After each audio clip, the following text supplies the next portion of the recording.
Welcome to I dream. నేను ఉదయశ్రీ. లక్షెట్టిపేట మంచిర్యాల జిల్లాలో భార్యాభర్తలు చేసిన ఒక మోసం గురించి మనం మాట్లాడుకుంటున్నాం. ఇది చిన్న మోసం కాదు. దాదాపు ఒక 100 మందిని మోసం చేశారు. లక్షల రూపాయలు దోచుకున్నారు. వాళ్ళు వ్యాపారంలో లాస్ వచ్చింది వాళ్ళకి. సో, వాళ్ళకి ఆ అప్పులు కట్టడానికి, ఈఎంఐలు కట్టడానికి వాళ్ళు ఈ దారి ఎంచుకున్నారు. ఏంటంటే సోషల్ మీడియాలో శృంగారం పేరిట భార్య వేరే వాళ్ళకి వల వేయడం, భర్త డైరెక్ట్‌గా వీడియోలు తీయడం, ఆ తర్వాత వాళ్ళని బెదిరించడం, వాళ్ళ దగ్గర నుంచి డబ్బులు దోచుకోవడం అనమాట. వాళ్ళకి 2 పిల్లలు కూడా ఉన్నారు. వాళ్ళు అసలు ఎలా ఈ పని చేయగలిగారు? ఇదే ఇవాల్టి మన టాపిక్. మాట్లాడడానికి అడ్వకేట్ ఎడ్విన్ గారు ఉన్నారు. మాట్లాడదాం. హలో అండి. హలో అమ్మా. చాలా తొందరగా చెడుదారి ఎంచుకుంటూ ఉన్నారు. కోర్స్ వాళ్ళు చాలా కష్టాల్లో ఉండొచ్చు. కానీ ఇలాంటి థాట్స్ ఎట్లా వస్తూ ఉన్నాయి వీళ్ళకి అసలు? ఈజీ మనీ కాదే అమ్మా. ఈజీ మనీ ఎవరికి వెళ్ళి చెప్పుకోలేరు, బయట చెప్పుకోలేరు. చెప్పుకుంటే పరువు పోతుంది. ఏంటంటే apart from wife and husband relationship ఏది బయటదైనా కూడా ఎక్స్ట్రా మ్యారిటల్ అఫైర్. ఇప్పుడు ఇట్లాంటివి ఇవి ఏంటంటే వీక్నెస్ని క్యాష్ చేసుకోవటం, ఉదయశ్రీ. నీడ్ని క్యాష్ చేసుకోవటము, లేకపోతే అవతల వాడి వీక్నెస్ని క్యాష్ చేసుకోవటము. అంటే ఎవరైతే స్త్రీ దీంట్లో ఇన్వాల్వ్ అయ్యిందో, అంటే ఆమె ఫోటోలు అప్లోడ్ చేసిందా, లేకపోతే వేరే వాళ్ళ ఫొటోస్ తోటి అప్లోడ్ చేసిందా అనేది దట్ ఈస్ వన్ థింగ్. అంటే వీడియో కాల్స్, సోషల్ మీడియా ఎంచుకున్న విధానము తప్పు, చేసిన పద్ధతి తప్పు, చేసే పద్ధతి తప్పు, జరిగింది కూడా తప్పే అమ్మ. అది కాదు. వీళ్ళకి మోసం అనేది ఇప్పుడు కాకుండా ఎప్పటికైనా బయటపడుతుంది కదా. ఆ భయం బయటపడుతుంది ఉండదా అంటే అసలు? ఇప్పుడు ఒకటమ్మా, ఇప్పుడు బయట ఎంతమంది బయట పెట్టుకుంటారు చెప్పు? సోషల్ స్టిగ్మా అని చెప్పేసి భయపడి ఎంతమంది బయట పెట్టుకోగలరు చెప్పండి, మీరు చెప్పండి. ఇప్పుడు వేరే వాళ్ళని మోసం చేస్తూ ఉన్నప్పుడు ఎవరో ఒకరు ఎవరొకరు కంప్లైంట్ బయట ఇవ్వకపోరా? పెడతారు, బయటపడతారు. కానీ ఏంటంటే ఈజీ మనీ. ఇప్పుడు ఎన్ని లక్షలు అప్పు చేసినారో, ఏం చేసినారో తెలియదమ్మా. ఆ? కానీ టెక్నాలజీని వాడుతూ భర్తనే రూమ్లో కెమెరా పెట్టినారని చెప్పేసి చూపించినారు ఇక్కడ ఒక దీంట్లో సైట్లో. సో అది ఈజీ మనీ ప్లస్ ఇద్దరు ఏంటంటే ఒకరికొకరు కోఆపరేట్ చేస్తూ మనము మన అప్పుల్ని తీర్చుకుందాము, లేకపోతే అవతలని ఇచ్చేద్దామని చెప్పేసి ఆలోచించినారు. కానీ మేము చేసేది సొసైటల్గా ఎంత తప్పు, లేకపోతే సోషల్గా ఇది how far it is acceptable అనేది ఫర్ అ వైల్ కూడా ఆలోచించలేదు కదమ్మా వాళ్ళిద్దరు కలిసి. ఆ? అంటే భర్త తప్పు చేస్తే భార్య గద్దిస్తుంది, భార్య తప్పు చేస్తే భర్త గద్దిస్తాడు. కానీ భర్త ఎంకరేజ్ చేసేసి నువ్వు వాళ్ళని పిలువు, లేకపోతే వాళ్ళని పిలిచేసి నువ్వు వాళ్ళతోటి నువ్వు ఇంటిమేట్ రిలేషన్షిప్ ఎస్టాబ్లిష్ చేసినట్టు ఇది చేయు, యాక్ట్ చేయు అని చెప్పేసి, లేకపోతే హౌ ఫార్ దాంట్లో అంటే నిజంగానే whether it's physical are only intimate scenes అనేది మనకు తెలియదమ్మా. అవి ఇంకా బయటికి రాలేదు. అంటే వీళ్ళ ఆలోచనని ఎట్లా చూడాలి?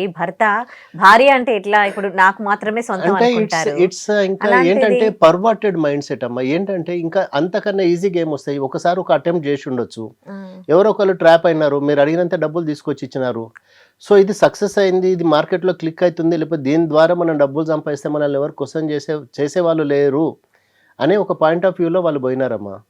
కానీ సొసైటీలో లేకపోతే ఫ్యామిలీలో మా అంటే మమ్మల్ని ఎట్లా వీళ్ళు రియాక్ట్ అవుతారు, ఎట్లా రిసీవ్ చేసుకుంటారు అనేది వాళ్ళు ఏ నిమిషం కూడా ఆలోచించలేదు. అదే ఆ భార్య కూడా ఆలోచించలేదా? రేపు నా పిల్లలు ఎలా తలెత్తుకొని తిరుగుతారు ఇట్లాంటి తప్పుడు పనులు చేస్తే అని? అంటే ఒక్కసారి తప్పు చేయడానికే ఆలోచిస్తారు ఉదయశ్రీ. తర్వాత ఒక్కసారి తప్పు చేసిన తర్వాత ఇంకా ఎన్నిసార్లు ఏం చేయడానికైనా కూడా వెనకాడరు. ఏంటంటే అది హ్యూమన్ నేచర్. అది ఫస్ట్ సారి తప్పు చేసినప్పుడు మమ్మల్ని ఎవరు క్వశ్చన్ చేయలేదు, లేకపోతే ఫస్ట్ సారి సక్సెస్ఫుల్గా మనం బయటపడ్డాం కాబట్టి, దీంతో ఇంత డబ్బు వచ్చింది కాబట్టి, ఫస్ట్ సారి ఒక ₹1,00,000 వచ్చి ఉండొచ్చు, సెకండ్ టైము. అంటే ఇవన్నీ ఏంటంటే ఒక plotted and planned organised offence అమ్మా. ఇదేమీ తెలియక చేసింది కాదు, లేకపోతే ఇగ్నోరెంట్ ఆఫ్ లా అని కూడా కాదు. ఏంటంటే నాకు డబ్బులు కావాలి, ఇవాళ ఒక్కళ్ళు వస్తారు, రేపు ఇద్దరు వస్తారు, రేపు ఇంకొకళ్ళు వస్తారు. సో ఇంకా వీళ్ళని ఇట్లనే విడిచిపెడితే ఏంటంటే ఎవరు రిపోర్ట్ చేయకపోతే ఇంకెంతమందిని ముంచేవాళ్ళు కదమ్మా. ఇప్పటి వరకు వచ్చిన సంఖ్య ఒక 100. కానీ పిల్లల మానసిక పరిస్థితి మీద ఎంత దాని మీద ఇంపాక్ట్ ఉంటుంది. ఎవరైతే రిపోర్ట్ చేశారో ఆల్రెడీ అతను ఒక 5 లక్షలు లాస్ అయిన తర్వాత మళ్ళీ ఇంకా అడిషనల్గా డిమాండ్ చేసినారని చెప్పేసి పోలీసు రిపోర్ట్ చేసినారు కాబట్టి ఇదంతా బయటకు వచ్చిందమ్మా. బట్ అప్పటికే 99 మందిని అయితే ముంచేశారు కదా. 99 మందిని వీళ్ళు విక్టిమ్ చేసేశారు కదా. సో అంటే ఒక విపరీతమైన మానసిక పరిస్థితి అని కూడా కాదు. అంటే ఏముంది ఇంకా నా దగ్గర, నేను అంటే ఒకసారి విడిచిపెడితేనే తప్పు, ఇంకా ఎన్నిసార్లు విడిచిపెడితే మాత్రం ఏముంది అని చెప్పేసి దట్టు ఇంకా బ్లాక్మెయిల్ చేస్తూ ఉన్నారట. అంటే మేము అడిగినంత డబ్బు ఇవ్వకపోతే మిమ్మల్ని మీ ఫొటోస్ మేము ఎక్స్పోజ్ చేస్తాము, మిమ్మల్ని బయట పెడతామని. ఇప్పుడు వీళ్ళు చేసింది ఇప్పుడు దీన్ని మనము చాలా స్ట్రింజెంట్గా దీని మీద యాక్షన్ తీసుకొని వాళ్ళని పనిష్ చేయకపోతే ఇంకోళ్ళు తయారవుతారు కదమ్మా. అంటే ఇప్పటికే ఉండొచ్చు, దొరికే వరకే, దొరకనంత వరకే దొంగ, దొరికితే తర్వాత సంగతి అది. మరి మోసపోయే వాళ్ళ సంగతి ఏంటి? వీళ్ళెందుకు ఇలా అంటే ఇలాంటి ఇప్పుడు పని ఏదైనా చేస్తున్నారు? కూడా apart from wife and husband relationship బయట నుంచి ఏదొచ్చినా ఫ్రీగా వచ్చినట్టే, ఎక్స్ట్రా వచ్చినట్టే కదా. సో ఏంటంటే వెర్రి వెయ్యి విధాలు అంటారు. ఉమ్, సో అట్లా జరిగిపోయింది కదా. ఇది ఏంటంటే ఒక్కొక్కడికి ఒక్కో పిచ్చి. ఇప్పుడు ఎంతమంది బయట కనపడతా ఉన్నారు, కానీ ఎంతమంది తెలియకుండా. ఇప్పుడు డే లైఫ్ వేరు, నైట్ లైఫ్ వేరు ఉదయశ్రీ. ఉమ్, మెన్ అయినా విమెన్ అయినా night life is entirely different. So అట్లాంటప్పుడు నైట్ జరిగేదంతా ఒక రకమైన క్రైమ్, ఉమ్, దాంట్లో ఇవన్నీ వస్తాయి. ఉమ్, ఉమ్, మరి ఏ టైంలో పిలిచినారు, ఎందుకు పిలిచినారు? ఇప్పుడు ఇంటికి పిలిచి మరీ చేసినారంటే మరి ఎంతవరకు వాళ్ళు బరిదెగించారనేది ఆలోచించాలమ్మా. బరిదెగింపు ఉంటారు, బరి తెగింపు అంటారు దీన్ని. ఉమ్, అది వాళ్ళకు మంచిది కాదు, సొసైటీకి మంచిది కాదు. ఇప్పుడు ఎంత గోప్యంగా చేస్తుంటే 100 మందిని వీళ్ళు ట్రాప్ చేస్తున్నారు చెప్పండి, ఇంటి చుట్టుపక్కల వాళ్ళకి తెలియకుండా, ఎవరికి తెలియకుండా.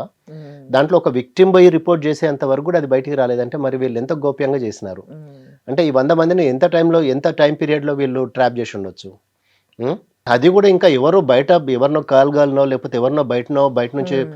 హైర్ చేసి తీసుకొచ్చిన వాళ్ళని కాదు, సొంత భార్యను ఆడుకొని భర్త ఈ మనీ ఎక్స్ట్రాక్షన్ ఇది చేశాడు, ఎక్స్ట్రాక్ట్ చేస్తున్నాడు అంటే ఆ, ఉమ్. అసలు అంటే చెప్పడానికి కూడా ఏమీ అర్థం కావట్లేదు.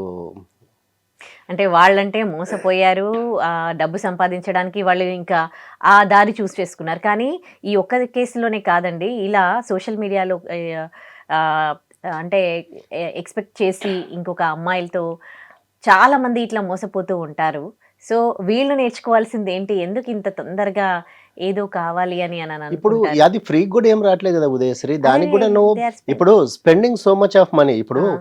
ఎంతో అంత ఫస్ట్ నువ్వు నా అకౌంట్లో ఇంత అమౌంట్ వేస్తేనే నీకు యాక్సెస్ ఇస్తా అని చెప్పేసి కూడా అన్నీ ఉండొచ్చు కదా.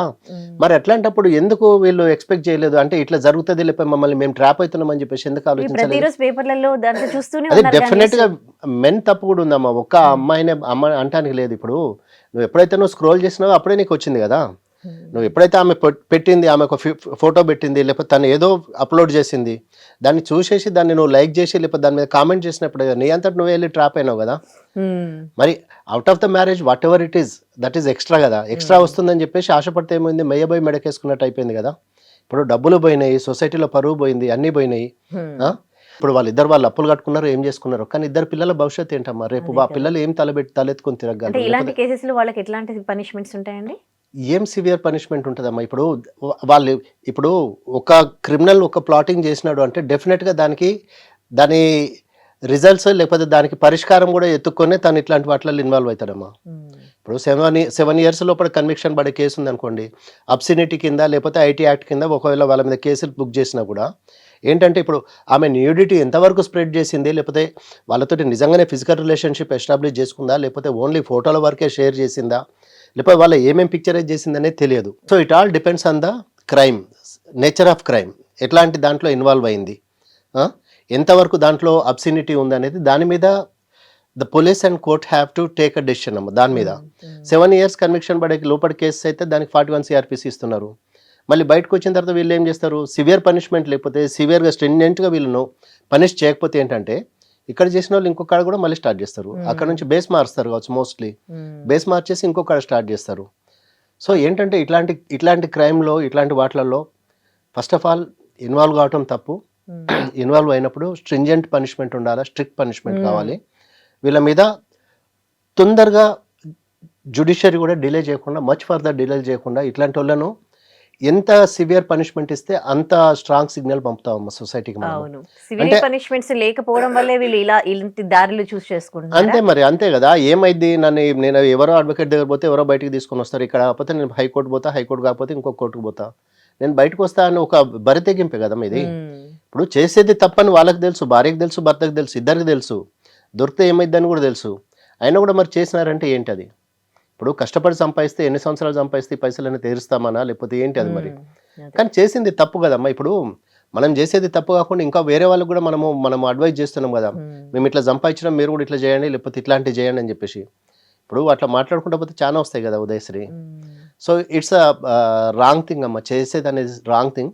పోలీస్ కానీ జ్యుడిషియరీ కానీ దీని మీద చాలా ఎంక్వైరీ చేసేసి ఎవరైతే కల్ప్రిట్స్ ఉన్నారో వాళ్ళను స్ట్రిక్ట్గా పనిష్ చేయాలి, స్ట్రింజెంట్ పనిష్మెంట్ కావాలి ఇట్లాంటి వాళ్ళకి. అప్పుడే ఇంకొకళ్ళు ఇట్లాంటివి చేయడానికి భయపడతారు, లేకపోతే వెనకాడతారు. నిజంగా ఈ 2025 గణాంకాలైతే చాలా చాలా భయపెట్టిస్తున్నాయండి. అసలు ఎందుకు యువత చెడుదారి పడుతూ ఉన్నారు? ఎందుకు నేరాలు చేసి అంటే అందులోనే తొందరగా డబ్బు సంపాదించాలని, లేకపోతే ఆవేశానికి లోనయ్యో నేరాలు చేసే ప్రేమ వ్యవహారము, ఇలా రకరకాల అంటే రకరకాల విషయాల్లో చెడుదారి చేసుకుంటూ ఉన్నారు. ఎందుకు అంత తొందరగా అట్రాక్ట్ అయిపోతూ ఉన్నారు? ఇలా ఇలా ఎలా థింక్ చేయగలుగుతూ ఉన్నారు? ఒకటేమో ఈజీ మనీ అమ్మ, ఈజీ మనీ ఒకటి. ఇంకోటి ఏంటంటే పేరెంటల్ కంట్రోలింగ్. పేరెంటల్ కంట్రోలింగ్ ఒకటే కాదు, స్కూల్లో టీచర్స్ చెప్పొద్దు మర్యాద, తల్లిదండ్రులు భయం లేదు, సొసైటీ అంటే భయం లేదు, జైళ్ళు అంటే భయం లేదు, విచ్చలవిడితనం, బహిరంగంగా ఏదైనా షో చేయాలి, పాపులర్ కావాలి, పాపులారిటీ గెయిన్ చేయాలి అంటే ఏం చేయాలి? విచ్చలవిడితనం అమ్మ, అంతే, ఏం లేదు. ఇట్స్ నథింగ్ బట్ అంటే availability of things also. Source ప్రతి ఒక్కటి మీకు ఇంటర్నెట్లో ఏదైనా దొరుకుతుంది. మీరు చెప్పినట్టు 2024 తోటి కంపేర్ చేస్తే 2025లో క్రైమ్ విపరీతంగా పెరిగిందమ్మా. క్రైమ్ రేటు విపరీతంగా అంటే విపరీతంగా పెరిగింది. దాంట్లో అవుట్ ఆఫ్ 40,000లో 19,413 జెన్జీ కిడ్స్ ఉన్నారమ్మా. ఫస్ట్ టైం అఫెండర్స్ వీళ్ళంతా. రిమాండ్లో ఉండి ఒకసారి జైలుకి పోతే ఏమవుతుంది అని చెప్పేసి వాళ్ళకి అసలు బేసిక్ ఐడియా కూడా లేదు. ఏంటంటే ఇప్పుడు ట్రిపుల్ రైడింగ్ చేయటం తప్పు, it's against the law. Helmet లేకుండా డ్రైవ్ చేయటం అనేది అగేన్స్ట్ ద లా. అయినా కూడా అవే చేస్తున్నారు. ఎందుకు చేస్తున్నారు అంటే పేరెంటల్ మానిటరింగ్ లేదు, భయం లేదు, సొసైటీ అంటే భయం లేదు, చట్టాలంటే భయం లేవు. సో ఏంటంటే అమ్మా, ఒకసారి జైలుకి పోయేసి వస్తే 7 years కన్విక్షన్ పడే కేసెస్కి 41 CRPC నోటీస్ ఇస్తారు.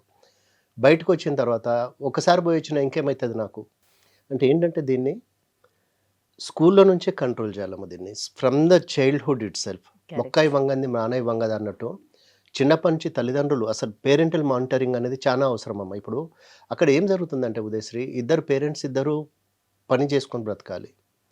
మోస్ట్ ఆఫ్ ద ఫ్యామిలీస్ చాలా ఫ్యామిలీస్లో అదే జరుగుతుంది. ఏంటంటే తల్లిదండ్రి ఇద్దరు ఉద్యోగం చేయాలి, పిల్లల్ని ఎవరు చూసుకునే వాళ్ళు లేరు. ఇంతకుముందు ఏమంటే కంబైన్డ్ ఫ్యామిలీస్ ఉండేది, జాయింట్ ఫ్యామిలీస్ ఉండేది. ఇప్పుడు ఏంటంటే న్యూక్లియర్ ఫ్యామిలీస్ వచ్చేసినాయి. ఇంతకుముందు పెద్ద మనుషులు ఉండేవాళ్ళు ఇంట్లో చూసుకోవడానికి, పిల్లల్ని చూసుకోవడానికో లేకపోతే వాళ్ళకు మంచి చెడు చెప్పడానికి.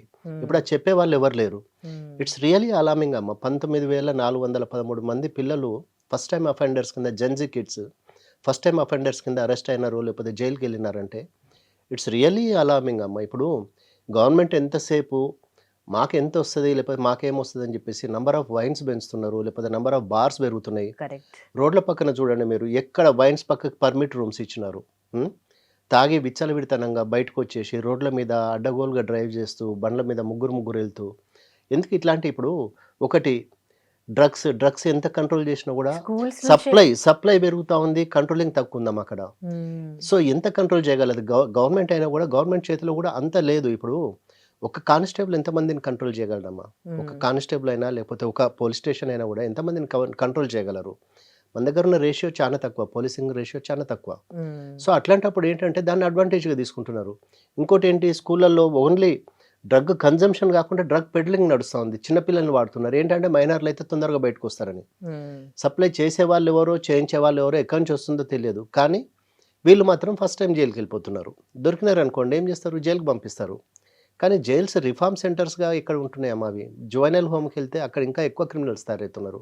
మైనర్స్ అయితే జువైనల్ హోమ్కి పంపుతారు. అక్కడ పేరెంట్స్ మానిటరింగ్ లేకపోతే అసలు అంటే సిస్టమే ఫెయిల్ అవుతా ఉందమ్మా. One by one systems fail అవుతా ఉన్నాయి. ఇప్పుడు ఒకసారి జైలుకి వెళ్ళి వస్తే ఏంటంటే ఇంకా లైఫ్లో దేనికి పనికిరాడమ్మా. ఒకసారి పోలీస్ రికార్డులోకి ఎక్కిన తర్వాత తన కెరీర్ రూయిన్ అవుతుంది. గవర్నమెంట్ జాబ్స్ రావు, సెక్యూర్డ్ జాబ్స్ రావు. ఒకసారి జైలుకి పోయి వచ్చిందంటే ఎవరు ఉద్యోగం ఇయ్యరు. ఇంకా తను ఏమవుతాడు, తను at the end of the day ఏంటంటే అవేర్నెస్ అనేది చాలా కావాలమ్మా. అవేర్నెస్ కావాలి, కౌన్సిలింగ్ కావాలి, ప్లస్ పేరెంటల్ మానిటరింగ్ కూడా కావాలమ్మా. వీళ్ళని ఒక్కటే అంటే స్కూళ్ళ మీద విడిచిపెట్టేసి స్కూల్లో పంపిస్తున్నాము, స్కూల్లో ఇదంతా నేర్చుకుంటున్నారు అనేది కూడా తప్పమ్మా. పిల్లలు ఏం చేస్తున్నారు అనేది తల్లిదండ్రులు మానిటర్ చేయాలి.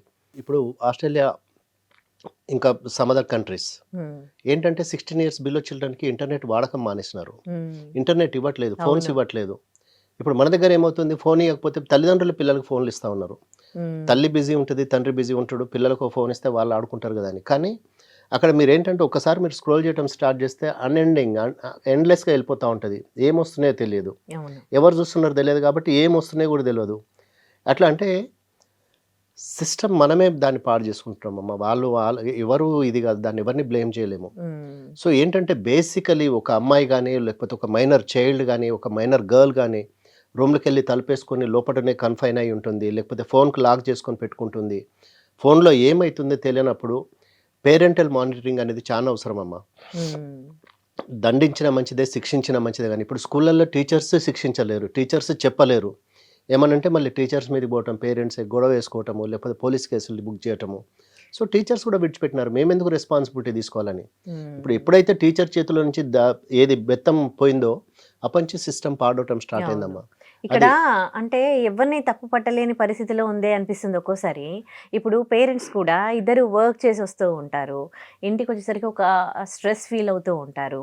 సో, అప్పుడు పిల్లల్ని ఆహ్, అంటే ఇంకా వాళ్ళకి డిస్టర్బెన్స్ లాగా అనిపించినప్పుడు, వాళ్ళు ఇంట్లో పనిలో ఉన్నప్పుడు పిల్లలకి ఏదో సెల్ ఫోన్ ఇస్తారు. కానీ పిల్లలు చెడిపోవాలని ఎవరు అనుకోరు. బట్ అనుకోరు. కానీ ఇవ్వడము ఇప్పుడు ఏంటంటే, రాంగే. ఇప్పుడు బట్ యాక్సెస్ ఎక్కువైపోయింది గదమ్మా! ఇప్పుడు ఇ ఏంటంటే, internet access unlimited internet access ఉంది. మీకు ప్రతి ఒక్కటి అవైలబిలిటీ ఉంది. హ్మ్. ఇప్పుడు పిల్లల్ని ఇదివరకుట్లాగా ఇప్పుడు నిన్న 'టైమ్స్ ఆఫ్ ఇండియాలో' ఒక ఇదొచ్చిందమ్మా. ఏది కార్టూన్ వచ్చింది. ఏంటంటే, పిల్లలు పార్క్‌లో లేక కోతులు స్లైడింగ్ ఇది దాన్ని ఎంజాయ్ చేస్తా ఉన్నాయి. హ్మ్. స్లైడింగ్ గేమ్‌ని.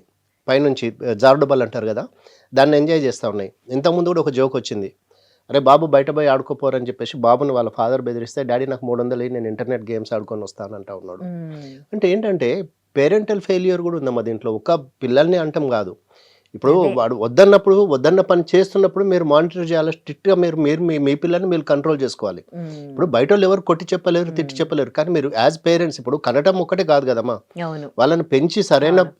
బాధ్యతాయుతమైన పౌరుడిగా తయారు చేయటం కూడా పేరెంటల్ రెస్పాన్సిబిలిటీ గదా! హ్మ్. మరి అట్లాంటి రెస్పాన్సిబిలిటీ ఎంతమంది పేరెంట్స్ తీసుకుంటున్నారు? ఎంతమంది ఫెయిల్ అవును. చేస్తున్నారు? అవును. But it's an alarming thing అమ్మా. అంటే రియల్లీ అంటే చానా వరీసమ్ థింగ్ ఇది. ఏంటంటే అంటే వి ఇంతమంది discussed about it so many times. అంటే నాకేమనిపిస్తదంటే ఈ మొబైల్ ప్లేస్‌లో ఇంకొక ఆప్షన్ ఏదైనా ఉండుంటే పిల్లలు ఆడుకోవడానికి గ్రౌండ్స్ అది లాంటివి, అవునమ్మా. లేకపోతే ఇప్పుడు స్కూళ్ళల్లో చదవడానికి గూడా బుక్స్ లాంటివి. అంటే ఇప్పుడు మీకు బుక్స్ గూడా మీకు ఫోన్‌లోనే వస్తా ఉన్నాయి. హ్మ్. స్కూళ్ళల్లో ఎన్ని స్కూళ్ళల్లో గ్రౌండ్స్ ఉన్నాయి చెప్పమ్మా? ఇప్పుడు మా హ్మ్. చైల్డ్‌హుడ్‌లో మేము జెడ్పీ హై స్కూల్‌లోనే చదువుకున్నాను నేను గూడా. జెడ్పీ హ్మ్. హై స్కూల్, సింగరేణి హై స్కూల్‌లో చదువుకున్నాను రామకృష్ణాపూర్, మంచిర్యాలలో. మాకు గ్రౌండ్స్ ఉండేయి. హ్మ్. ఇప్పుడున్న ఈ ఉన్న సిటీలో ఎన్ని స్కూళ్ళకి గ్రౌండ్స్ ఉన్నాయి చెప్పండి? హ్మ్. గవర్నమెంట్ పర్మిషన్ ఇచ్చేస్తా ఉంది. చిన్న హ్మ్. చిన్న ప్లేస్‌లమ్మా. చిన్న చిన్న ప్లేస్‌లు. పిల్లలు ఆడుకోవడానికి ఎక్కడుంది? మీరు ఎక్స్‌పోజ్ చేయడానికి ఎక్కడుంది? ఉన్న హ్మ్. ప్లేసులు మొత్తం మీరు కమర్షియలైజ్ చేస్తా ఉన్నారు. ఎక్కడున్నాయి చెప్పండి? హ్మ్. అంటే ఒక్కటి పిల్లల్ని మానిటరింగ్ చేసేసి, పిల్లల్ని బయటికి తీసుకెళ్ళి, లేకపోతే పిల్లలతో టైమ్ స్పెండ్ చేసే పేరెంట్స్ కావాలి. యెస్. అట్లా లెజర్ టైమ్ తీసుకోవాలి.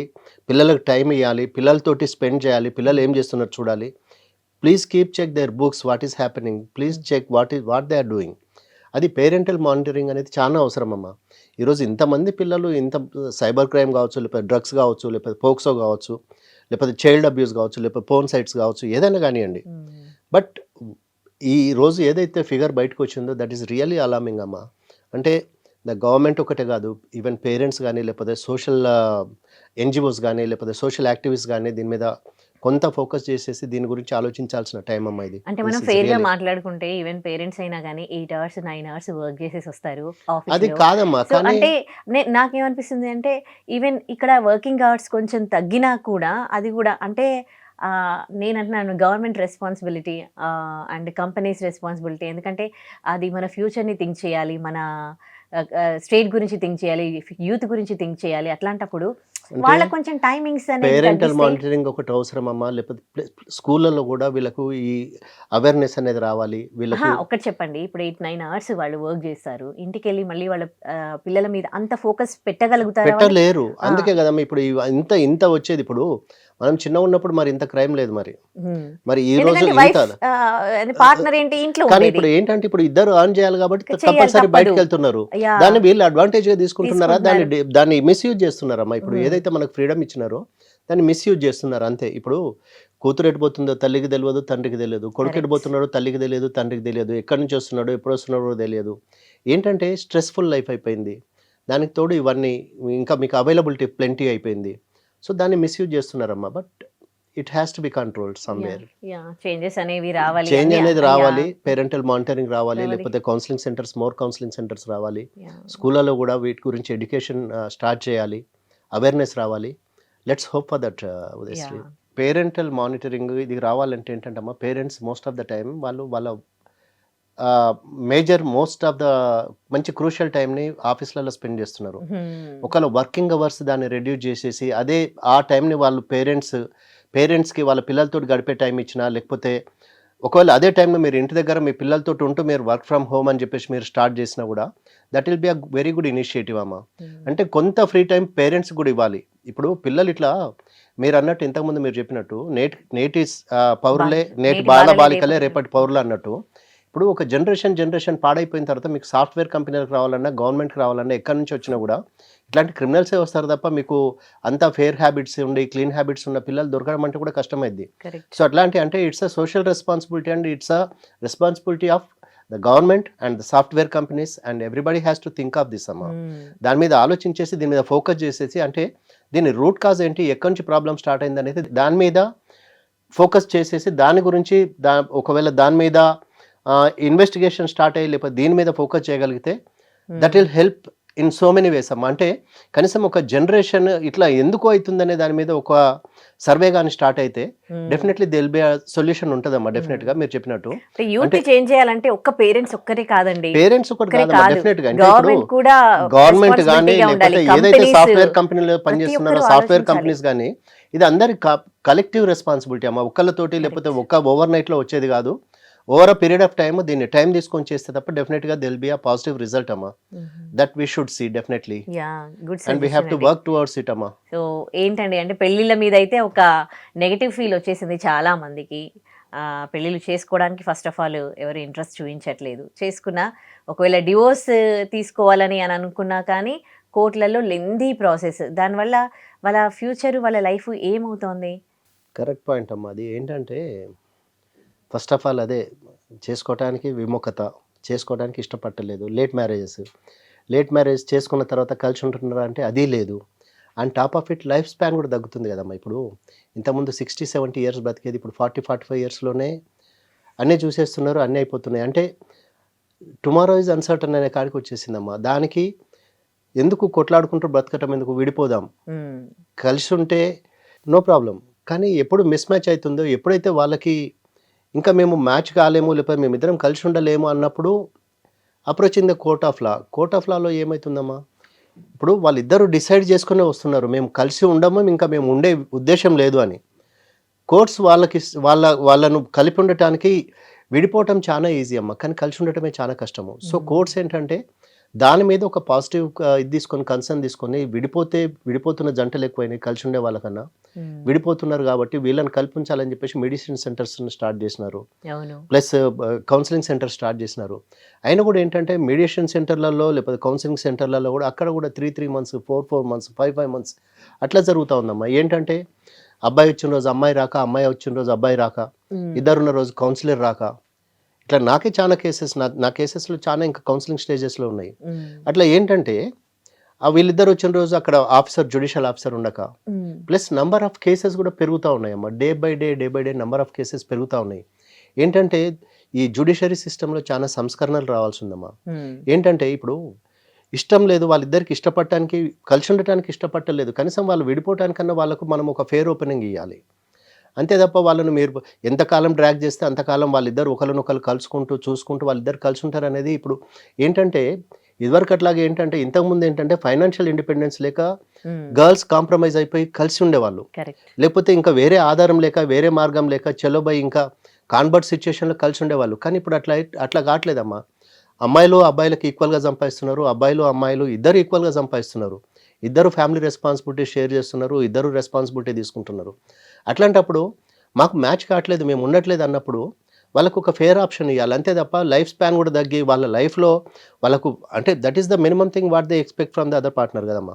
అంటే కొంతకాలం కలిసినా కూడా హ్యాపీగా ఉందామని, ఆ హ్యాపీనెస్ ఎండ్ అయినప్పుడు మ్యారేజ్ ఒక డెడ్ స్టేటస్కి వెళ్ళినప్పుడు then there is no point. ఇప్పుడు స్లీపింగ్ డైవర్స్ కానీ లేకపోతే వైఫ్ అండ్ హస్బెండ్ అయ్యి ఉండి కూడా సపరేట్ బెడ్రూమ్స్లో జీవించే వాళ్ళు లేకపోతే బ్రతికే వాళ్ళు పడుకునే వాళ్ళు చాలా మంది ఉన్నారు.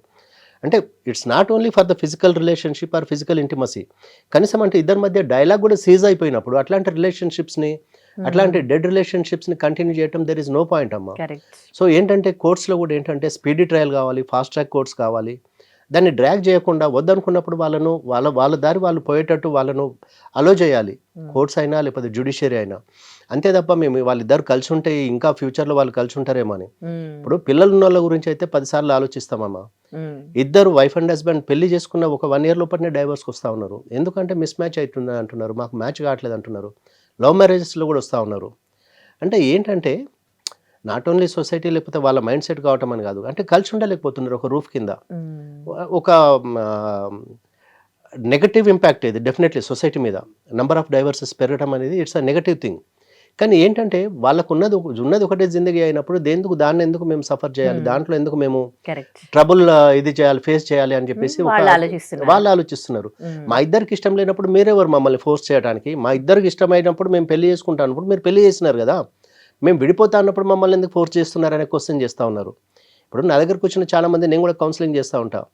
ఈజీ బాబు విడిపోవటం చాలా ఈజీ. కానీ ఇంకొక పార్ట్నర్ కూడా అట్లాంటి పార్ట్నర్ అంటే ఈమెతోటి ఉండటం ఇష్టం లేనప్పుడు ఇంకొక ఆమె గురించి నేను ఎందుకు ఆలోచిస్తా సార్? అమ్మాయి కూడా అదే మాట మాట్లాడుతూ ఉంది. నాకు ఈయనతోనే సరిపోయినంత జరిగినప్పుడు, ఎక్స్పీరియన్స్ వచ్చినప్పుడు, లేకపోతే ఇనఫ్ ఆఫ్ బ్యాడ్ ఎక్స్పీరియన్సెస్ వచ్చినప్పుడు, why should I think of somebody else? I live my life on my own. ఇండిపెండెంట్గా బ్రతుకుతాను నేను.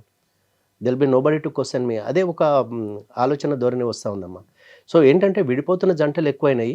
కానీ వాళ్ళు నిజంగానే సీరియస్‌గా వద్దు మేము ఉండదలుచుకోలేదు, మేము విడిపోతాము అన్నప్పుడు మాత్రం వాళ్ళని ఫోర్స్‌బుల్‌గా మనం ఏమి ఇచ్చేయలేమమ్మా. గుర్రాన్ని నీళ్ళ వరకు తీసుకెళ్ళగలం గాని నీళ్ళు తాగిపించలేం కదా! అదేవిధంగా వాళ్ళు ఉండము లేకపోతే మాకు ఇష్టం లేదు అన్నప్పుడు మనము హూ ఆర్ వి? కానీ పెళ్లి గురించి వీళ్ళందరికీ కొంచెం ముందుగానే పెళ్లి చేసుకోకముందే కౌన్సిలింగ్ తీసుకోవడం ప్రీ అవసరం. మ్యారిటల్ కౌన్సిలింగ్ అవసరము, పోస్ట్ మ్యారిటల్ కౌన్సిలింగ్ కూడా అవసరమమ్మా. ఇప్పుడు లక్షలు ఖర్చు పెట్టేసి పెళ్ళిళ్ళు చేయడానికి ఇష్టపడుతున్నారు గానీ, ఒక పోస్ట్ మ్యారిటల్ కౌన్సిలర్ దగ్గరకో, లేకపోతే ప్రీ మ్యారిటల్ కౌన్సిలర్ దగ్గరకో అట్లా పంపియటం అనేది అది చాలా రేర్‌గా అయితా ఉందమ్మా. ప్లస్ ఇంకోటేంటంటే మ్యారిటల్ కపుల్స్‌లో కూడా ఏంటంటే బ్లడ్ గ్రూప్ అయితే బ్లడ్ గ్రూప్ చెక్ చేసుకోవటం గానీ, లేకపోతే మెడికల్ రికార్డ్ అడగడం కూడా చాలా అవసరమమ్మా దీస్ డేస్. అది చాలా కంపల్సరీ అయిపోయింది. నీ వంశం ఏంటి? నీ గోత్రం ఏంటి? లేకపోతే నువ్వు దేనికి చెందినవు? లేకపోతే నీ ఉద్యోగం ఏంటి? వీటి గురించి మాట్లాడుతున్నారు. లేకపోతే నీ ఇన్‌కమ్ ఎంత అని మాట్లాడుతున్నారు గానీ, మెడికల్ రిపోర్ట్స్ గురించి మాట్లాడట్లేదు. ఇప్పుడు ఒకప్పుడు ఇన్ని ఇన్‌ఫర్టిలిటీ సెంటర్స్ లేవమ్మా. ఇప్పుడు నంబర్ ఆఫ్ ఇన్‌ఫర్టిలిటీ సెంటర్స్ పెరిగినాయి. ఎందుకు పెరిగినాయి? అంటే అవేర్‌నెస్ లేక, వాళ్ళకి ఎవరు చెప్పేవాళ్ళు లేక. సో ఏంటంటే ప్రీ మ్యారిటల్ గానీ, పోస్ట్ మ్యారిటల్ గానీ కౌన్సిలింగ్ అనేది చాలా అవసరమమ్మా. ప్లస్ గైడెన్స్ కూడా అవసరము. పిల్లలు ఇప్పుడు కూతురు గానీ, కొడుకు గానీ ఇద్దరు బిజీ ఉంటారు. ల్యాప్‌టాప్ పట్టుకొని కూర్చుంటున్నారు. వాళ్ళ బిజీ వాళ్ళు ఉంటున్నారు. వీకెండ్ వచ్చిందంటే వీకెండ్ పార్టీస్. సో ఎక్కడ కూర్చొనే టైం ఉందమ్మా ఇప్పుడు? అంత టైం ఇవ్వట్లేదు. ప్లస్ సింగిల్ చైల్డ్ అయిపోయినారు. అరే నా కొడుకు నేను చెప్తే తను హర్ట్ అవుతాడేమో, అఫెండ్ అవుతాడేమో అని చెప్పేసి తల్లిదండ్రులు ఆలోచిస్తున్నారు. కూతుర్లో అంతే, నా కూతురుకి చెప్తే నా కూతురు అఫెండ్ అయిద్దేమో అని. సో ఏంటంటే సింగిల్ చైల్డ్ వచ్చేసరికి వాళ్ళకి సిబ్లింగ్ ఇది లేక, సిబ్లింగ్ అంటే ఇంతకుముందు సిబ్లింగ్స్ ఇద్దరు ముగ్గురు పిల్లలు ఉంటే వాళ్ళు ఒకరికొకరు చెప్పుకొని వాళ్ళని ఒకరు ఎడ్యుకేట్ చేసుకునేవాళ్ళు. కానీ ఇప్పుడు అది కూడా లేదు కదా. సింగిల్ చైల్డ్ అయిపోయినారు. ఏంటంటే వీ కెనాట్ అఫోర్డ్. ఇద్దరు చిల్డ్రన్ ఉంటే మేము అఫోర్డ్ చేయలేం, ముగ్గురు చిల్డ్రన్ ఉంటే మేము అఫోర్డ్ చేయలేం కాబట్టి we are limiting to 1 child. 1 child అన్నప్పుడు ఇంకా ఐసోలేషన్ వస్తూ ఉంది. ఒక్కడే సింగిల్గా పెరుగుతాడు. ఇంకొకటి ఏంటంటే ఇంకో పార్ట్నర్ వచ్చి సడన్గా వేరే పార్ట్నర్ వచ్చి తన లైఫ్లో జాయిన్ కాగానే హీఈస్ అనేబుల్ టు అడ్జస్ట్. అమ్మాయి అయినా అబ్బాయి అయినా అది జరుగుతూ ఉంది. అడ్జస్ట్మెంటల్ ప్రాబ్లమ్స్ తోటి లేకపోతే వీటితోటి ఎక్కువ డైవర్స్కి వస్తున్నా ఉన్నారమ్మా. ఏంటంటే ఒకటి లైఫ్ స్టైల్ వేరు ఉంటుంది, ఈ అమ్మాయి లైఫ్ స్టైల్ వేరు ఉంటుంది, అబ్బాయి లైఫ్ స్టైల్ వేరు ఉంటుంది. ఇద్దరిని తీసుకొచ్చి ఒకే రూఫ్ కింద పెట్టిన తర్వాత వాళ్ళు ఏంటంటే అడ్జస్ట్మెంటల్ ప్రాబ్లమ్స్ తోటి బయటకు వచ్చే వాళ్ళు కూడా చాలామంది ఉన్నారు. సో ఏంటంటే దానికి మీరు అన్నట్టు కౌన్సిలింగ్ అవసరము, మీడియేషన్ అవసరము, plus pre marital and post marital counselling కూడా చాలా అవసరం అమ్మా. అది take it any religion, A religion అయినా ఎక్కడైనా కూడా మీరు ఇప్పుడు ఇన్ని లక్షలు ఖర్చు పెట్టేసి మీరు పెళ్ళిళ్ళు చేయడానికి ఇష్టపడ్డ పేరెంట్స్ వాళ్ళను కౌన్సిలర్ దగ్గరికి పంపండి, మ్యారిటల్ కౌన్సిలర్స్ దగ్గరికి పంపండి. వాళ్ళను let them know what it is, what is happening, అంటే ఏమవుతుంది లేకపోతే ఎట్లా అడ్జస్ట్ కావాలనేది. 99% ప్రాబ్లమ్స్ అడ్జస్ట్మెంటల్ ప్రాబ్లమ్స్ అమ్మా. ఫైనాన్షియల్ ప్రాబ్లమ్స్ కాదు, లేకపోతే ఇవి కాదు, అడ్జస్ట్మెంటల్ ప్రాబ్లమ్స్, ఈగో ప్రాబ్లమ్స్. సో వాటిని సార్ట్అవుట్ చేసుకుంటే అసలు ఈ డైవర్స్ ఇంత ఇంక్రీజ్ కాదమ్మా. నంబర్ ఆఫ్ కేసెస్ పెరుగుతూ ఉన్నాయంటే ఎందుకు పెరుగుతున్నాయి? ఇప్పుడు ఏ అడ్వకేట్కి లేనంత బిజినెస్ మన ఇది మ్యాట్రిమోనియల్ డివోర్స్ చేసే అడ్వకేట్స్ దగ్గర ఉంది లీగల్ ప్రొఫెషన్లో. సో ఎందుకు ఇంత నంబర్ ఆఫ్ కేసెస్ పెరుగుతున్నాయి దాని మీద కూడా, ప్లస్ కోర్ట్స్ కూడా, జ్యుడిషియరీ కూడా ఫాస్ట్ ట్రాక్ కోర్ట్స్ కానీ లేకపోతే వద్దనుకున్న వాళ్ళని ఇంకా మేము విడిపోతాము అనుకునే ఫామ్గా డిసైడ్ అయిన వాళ్ళని వాళ్ళని కట్టి ఉంచడము లేకపోతే వాళ్ళను వెయిట్ చేయించడం కూడా వేస్ట్ అమ్మా. ఎందుకంటే life is very precious and time is moving very fast. So ఇంత చిన్న లైఫ్ స్పాన్లో అన్నీ ఎక్స్పీరియన్స్ చేయాలంటే కూడా కష్టం కాబట్టి if the couple doesn't want to leave together, వద్దాం అనుకున్నప్పుడు వాళ్ళను ఇంకా మీరు చేసిన ఉపాయం చేసే ప్రయత్నం అంతా చేసేసి ఇంకా కానప్పుడు ఏం చేస్తాం, ఇంకా let them separate, get separated. Correct. అది నా ఒపీనియన్ అమ్మా, నేను లీగల్గా. Right. Right. Thank you so much అండి. వెల్కమ్ అమ్మా.